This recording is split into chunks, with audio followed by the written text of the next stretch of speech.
네, 반갑습니다. 안대리입니다. 오늘은 유가 $100 시대 이후의 베네수엘라와 그리고 메모리 슈퍼사이클 이후의 한국에 대해서 간략하게 말씀을 드리고자 합니다. 우선은 굉장히 베네수엘라를 보면은 한국과 겹치는 부분이 조금 있는 것 같아요. 물론 뭐 한국이 베네수엘라처럼 된다 이런 말은 아닙니다. 다만 트렌드라는 게 있죠. 베네수엘라는 2000년대 초반에 급진 좌파 성향의 차베스 대통령이 당선이 됩니다. 근데 이때 하필 굉장히 운이 좋게도 기름값이 계속 폭등을 하면서 경제가 계속 떡상을 하게 돼요. 고유가 당시에 베네수엘라가 많은 재정 지출을 통해서 당시에 포퓰리즘이라고 했는데 가난한 사람들에게 많은 복지를 제공을 했습니다. 근데 이제 기름이 잘 나가니까 뭐 이런 거를 막 만든 거예요. 페트로카리브라는 걸 만들어서 반미 맹주 역할 같은 걸 막 했습니다. 그래서 뭐 베네수엘라, 가이아나, 수리남 이렇게 해가지고 이제 미국에 반대되는 이런 것들을 많이 시행을 했었는데 결과는 결국에는 완전 망했죠. 2년, 13년 이후 기름값이 폭락을 했죠. 거의 $100를 피크를 찍고 내려와서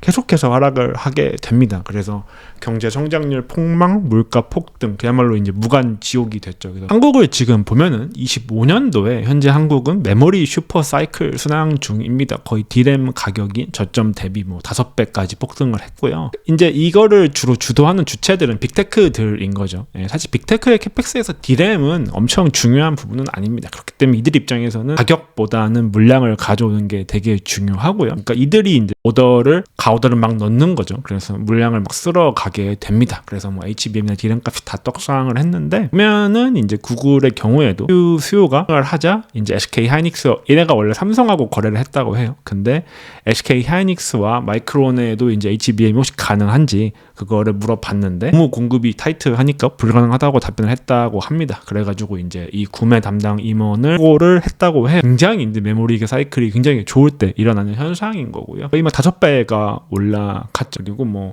다시 메모리 시대 사이클 반도 안 왔다 이런 게 되게 메인으로 차지하고 있습니다. 그러니까 반도체 공급이 저도 이거 이번에 공부하면서 처음 알았는데 PO라고 하더라고요. 퍼처스 오더를 이제 기존의 구글처럼 삼성하고만 거래를 하다가 이제 삼성이 물량이 부족해지니까 하이닉스랑 마이크론에도 굉장히 고가의 주문을 넣어 놓는다고 합니다. 삼성하고는 굉장히 오랫동안 거래를 하게 되면은 물량이나 가격 같은 것들이 어느 정도 고정으로 공급을 받게 되는데 이제 추가 물량이 필요한 경우에는 삼성 물량 가지고는 부족하니까 하이닉스랑 마이크론에 가서 이제 굉장히 비싼 금액으로 주문을 넣는다고 해요. 그럼 그렇게 되면은 사실 얘네 입장에서는 뭐 물량이 가장 중요한 거죠. 그러니까 컴퓨팅 용량이 지금 굉장히 부족하죠. 지금 뭐 제미나이 사용량이 거의 폭증하고 있기 때문에 여기서 데이터 센터를 더 짓고 있죠. 그래서 데이터 센터 더 짓기 위해서는 디램이 꼭 필요하죠. 지금 이 AI 데이터 센터 증설 사이클이 17년도랑 굉장히 비슷하다고 볼 수 있게 되는 겁니다. 물론 이것과 다르다고 얘기하는 경우도 있겠지만 저는 근데 결국에 원자재는 굉장히 공급이 타이트할 때는 수요가 조금만 증가해도 대폭 올라가는 거랑 되게 좀 유사하다고 생각을 하거든요. 데이터 센터 대규모 증설 이걸 위해서 빅테크가 돈이 많으니까 물량을 싹쓸이 하고요. 그리고 이제 물량이 다 충분히 소가 되면은 이제 계약을 끊어버리게 됩니다. 이 PO를 그냥 아예 안 하게 되는 거죠. 그럼 이들이 가격을 올리는 주체였기 때문에 가수요죠. 이게 급락을 하면서 영업이익률이 급락을 하게 됩니다.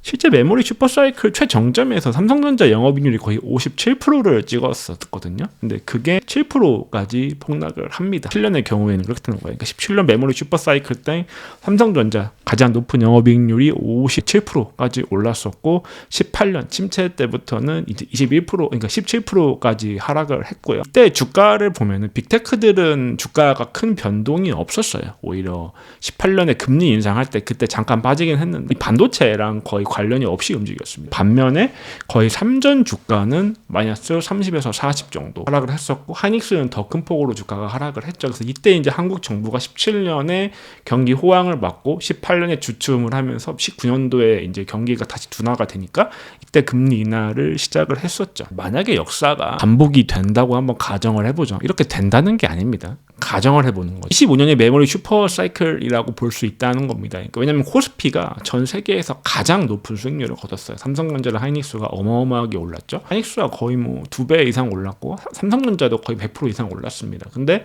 그게 이제 이 메모리 슈퍼사이클의 수혜를 받게 되는 거죠. 굉장히 원자재이기 때문에 민감하게 기능을 하고 거기에 따라서 5배가 오르고 주가는 3배, 2배씩 올라가는 기염을 토했죠. 근데 만약에 26년 하반기부터 이 사이클이 하락을 하게 된다면은 17년도 3전은 메모리 부분 52% 영업이익률에서 18년도 17%로 급감한 거를 고려해봤을 때 지금 우리가 어디에 있느냐 사실 그렇게 볼 수 있다는 겁니다. 지금 뭐 반도체 쪽 영업이익률이 어마어마한 40~50%에 육박을 하게 되는데 이게 과연 이 사이클이 끝났을 때는 어디까지 하락할 수 있냐, 그리고 주가는 어디까지 갈 수 있냐. AI 추론의 비용은 계속해서 하락을 하고 있어요. 이게 이제 JP모건에서 만든 보고서인데 GPT 기준으로 봤을 때 23년 5월에 나왔던 거는 37.5달러에서 거의 0.14달러, 그러니까 거의 뭐 99.7%가 하락을 했다고 합니다. 그러니까 수요가 어마어마하게 증가하고 있는 건 맞습니다. 개인별로 AI 사용량이 계속 증가하고 있는데 빅테크들이 자체적으로 소프트웨어 운영 효율 개선을 통해서 반도체 슈퍼 사이클이 종료가 됐다는 겁니다. 그래도 빅테크 주가는 별로 크게 변동이 없었는데 삼성과 한익 같은 것만 크게 변동이 있었죠. 이게 왜 중요하냐? 아까 베네수엘라가 석유 가격 따라서 경기가 엄청나게 움직였다고 말씀드렸었죠. 근데 한국의 경우에도 베네수엘라 당연히 똑같지는 않지만 굉장히 유사합니다. 그러니까 전체적으로는 수출이 3% 증가를 했습니다. 자동차는 보합이고 석유화학은 폭망이에요. 반도체가 2000년대 초반에 11% 정도 수준에서 25년 11월 시점에는 거의 30%입니다. 그러니까 쉽게 P에 배팅하는 거는 수출에 배팅하는 거고요. 그리고 실은 메모리 반도체에 배팅하는 거랑 똑같은 겁니다. 그러니까 메모리 반도체가 좋으면 코스피가 올라가게 되는 거예요. 만약에 여기서 코스피가 메모리 반도체가 슈퍼사이클이 끝나고 내려온다면 이게 뭐 시장에서는 27년도에 고점을 찍는다고 하긴 하는데 시장은 미리 움직입니다. 그게 선반영이 9개월인지 6개월인지 3개월 우리는 알 수가 없어요. 저는 개인이 메모리 사이클을 정확히 예측하는 거는 거의 불가능하다고 봅니다. 한편으로 이렇게도 생각을 합니다. 투자를 할 때 우리가 저는 가장 위험한 말, 제일 싫어하는 말이 전문가란 말입니다. 투자에 전문가가 없어요. 투자에는 전문가가 없습니다. 이걸 알면은 전문가가 아니라 투자자가 돼서 헤지펀드를 만든다면 엄청나게 돈을 벌 거예요. 그렇기 때문에 저는 전문가는 없다고 생각을 합니다. 그리고 입을 모은다는 얘기도 되게 싫어합니다. 입을 모으면은 반대로 가요. 모두에게 돈을 벌어주지 않습니다. 올 초에 비트코인 뭐 출발해서 G8 비사 뭐 이런 유행이었죠. 반대로 갑니다. 시장이라는 거는 모두가 똑같이 생각을 하면은 모두가 같은 포지션이 되면은 반대로 움직일 수밖에 없는 메커니즘을 가지고 있기 때문에 반대로 가장 돈이 되는 말, 제가 좋아하는 말은 논란이에요. AI 수익성 논란, 그리고 AI 버블 우려. 제가 제일 좋아하는 말이 이 두 개입니다. 논란과 우려가 돈이 됩니다. 여기에 배팅을 하면은 저렴한 가격에 배팅을 할 수가 있고요. 그럼 틀려도 적게 잃고 오르면 많이 법니다. 우리는 전문가, 입을 모은다 할 때 매도하면 되고요. 논란과 우려가 된다고 할 때 매수를 하면 됩니다. 이게 물론 100% 맞는 건 당연히 아니고요. 다만 배팅을 할 때 배팅의 금액과 타이밍을 결정할 때는 되게 유용하게 쓰일 수 있는 말이라고 저는 생각을 해요.